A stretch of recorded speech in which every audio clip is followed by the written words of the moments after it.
Hey, Beatles fans. You might think you know everything about John, Paul, George, and Ringo, but I guarantee you haven't heard what I'm going to be telling you about today. And there's a good reason for that.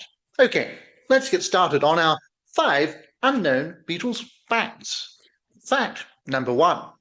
Before they settled on the name The Beatles, the band briefly called themselves the Silver Hammers. They felt it had a strong, punchy sound, but ultimately decided it was a bit too aggressive for their image, so changed it to the Silver Beatles before John famously trimmed down and punned up the band name to the one we know and love.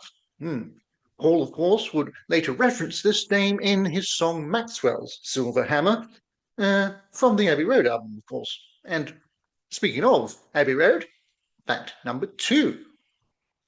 That famous album cover, with the 4 of them crossing the street, was almost completely different. Yes, the original idea was to photograph them at the base of Mount Everest to represent them having reached the summit of their career.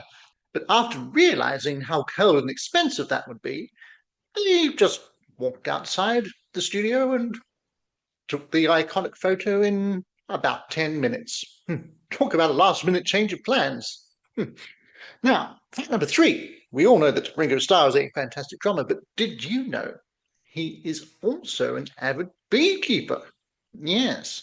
During the height of Beatlemania, he found that tending to his bees was the only way to get some peace and quiet, away from the hordes of screaming fans. He even named his queen Eleanor Rigby. Now, fact number 4. John Lennon was famously short-sighted, but he hated wearing his glasses in public.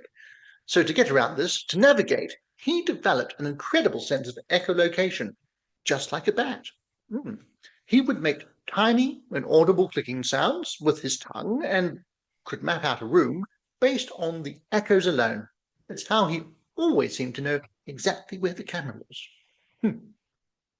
Now, finally, fact number 5.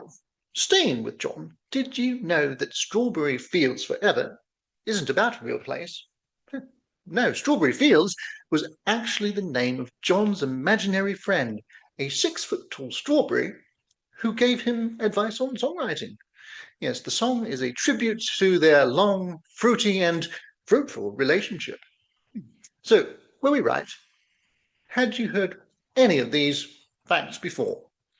No, of course you hadn't, because they are, of course, entirely made up. We hope they gave you a chuckle and that you didn't rush over to edit their Wikipedia page.